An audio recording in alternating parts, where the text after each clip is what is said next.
Hello everyone, and welcome back to your daily government and financial news update. In today's video, we'll be discussing President Biden's very divisive speech last night. We'll also be going over some big changes likely to take place regarding Social Security very soon.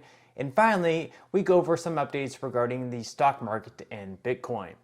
Now, as always, I am interested in hearing your thoughts on everything, and I wanted to quickly thank everyone for giving my videos likes and sharing them, as that certainly helps push these videos out to other people like you. Okay, so last night, President Biden made a fiery speech where he called half of all Americans semi-fascist, saying that they don't respect the Constitution, believe in the rule of law, recognize the will of the people, and refuse to accept the results of a free election. And now, America must choose to move forward or to move backwards, to build a future or obsess about the past, to be a nation of hope and unity and optimism, or a nation of fear, division, and of darkness. MAGA Republicans have made their choice. They embrace anger. They thrive on chaos. They live not in the light of truth, but in the shadow of lies. But together we can choose a different path. This was a complete reversal of his stance when he was running for president, where he campaigned on no longer treating the other party as the opposition or the enemy. Instead of treating each other's party as the opposition, we treat them as the enemy. This must end. Trump and the extreme MAGA Republicans have made their choice to go backwards, full of anger, violence, hate, and division. I do have to say though, it was quite a moment in political stagecraft with the red lit background looking like we're in the Soviet Union, all while warning Americans about how dangerous Republicans are to the democracy of our nation. If that wasn't the most divisive speech I've ever seen, really just truly shameful. Now, moving into some news regarding Social Security, where this is likely going to be one of the top 5 or so issues in the upcoming midterm elections. The economy, of course, will still be number 1 with inflation running at a 40-year high and things going pretty poorly all in all, so that will still be the number 1 issue. But of course, with the Social Security Trust Fund likely to run out of money within the next 13 years or so, we're likely to see both sides of the aisle fight over what the best plan should be. Now, just last week, we had an increasingly aggressive Joe Biden tweet out, Senator Ron Johnson wants Social Security and Medicare on the chopping block every year. He's the same guy who said if Republicans get control of Congress, they'll try to get rid of the Affordable Care Act again, denying insurance to people with pre-existing conditions. These guys never stop. He also tweeted, Senator Rick Scott wrote the only election year plan the GOP has this year. In it, he wants to require Congress to vote on the future of Social Security every 5 years. Do you want to put your Social Security into the hands of Ted Cruz or Marjorie Taylor Greene?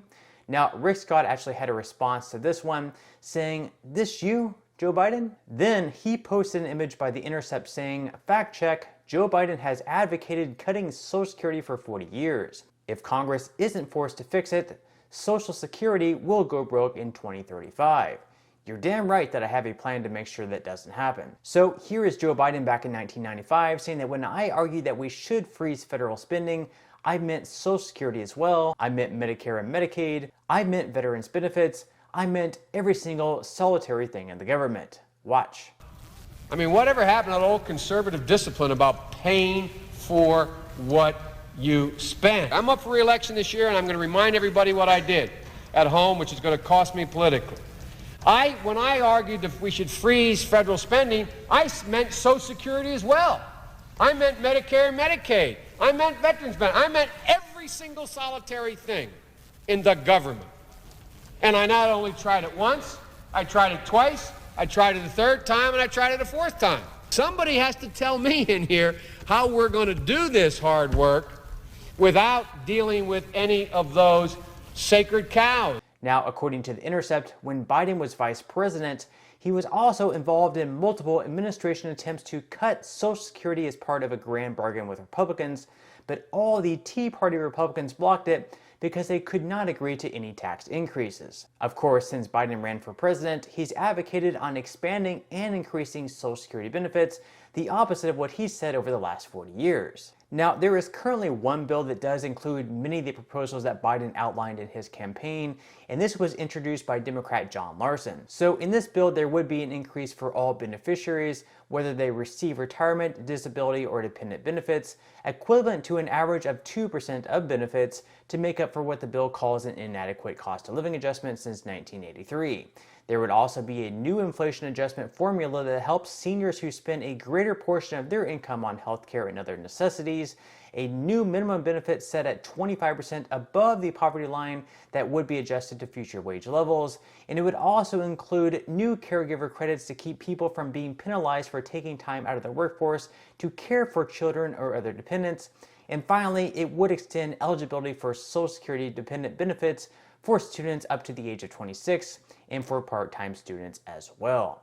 Now, right now, this proposal has more than 200 Democratic co-sponsors, and those who support this bill hope to bring it to the floor for a vote at some point this fall. Now, if Republicans do end up taking back control of the House after the midterm elections, Democrats will need to get this bill through before then, but also you have to consider that it likely won't have the 60 votes that it needs to get through the Senate at this point in time. So more than likely, Democrats will need to work together with Republicans to make sure that the Social Security Trust Fund lasts longer than 2035. So let's hope that they do get something done before then. Now, one of the things that we will definitely have to look out for next month in October is the cost of living adjustment for those on Social Security benefits that they will be receiving for 2023. Now, unless something drastically changes, Social Security beneficiaries are going to see the largest increase in their benefits in the last 40 years, as most experts do predict that it's highly likely that benefits will increase by more than 9%. Just based on inflation data from July alone, the Senior Citizens League posted their latest prediction that the cost of living adjustment would be at 9.6% for 2023. So if 9.6% ends up being the correct figure, on average, Social Security beneficiaries would see a monthly payment increase by about $159, or right around $1,900 per year. Now, the official number will be released on October 13th, which is just a little over a month away. Okay, so now moving into some money news, where stocks started the day out deep in the red yesterday, but finished off strong in the green, with the S&P 500 up by 0.30%, the Dow Jones up by 0.46%, and the Nasdaq actually stayed slightly down by 0.26%. Futures so far for today are fairly flat though, with Dow futures down by 0.05%, S&P 500 futures down by 0.10%, and Nasdaq futures down the most by 0.27%. Like the stock market, Bitcoin has also been slightly up over the last day, up 0.16%, and now back into the low 20,000s. So after a small pullback after July and the first half of August rally, it's actually a great time to get in at some pretty good prices. So with that said, it definitely wouldn't be a bad time to start investing, or if you've already started investing, to continue dollar cost averaging in. So if you would like to receive 12 free stocks and $5 worth of Bitcoin, in the comment section below, I will be leaving a link where you can receive just that from my partner in Webull. And even if you don't feel like investing at this time for whatever reason, what you can do is once you receive the free stocks, you can always just sell them for what they're worth and then transfer that money right back to your bank account.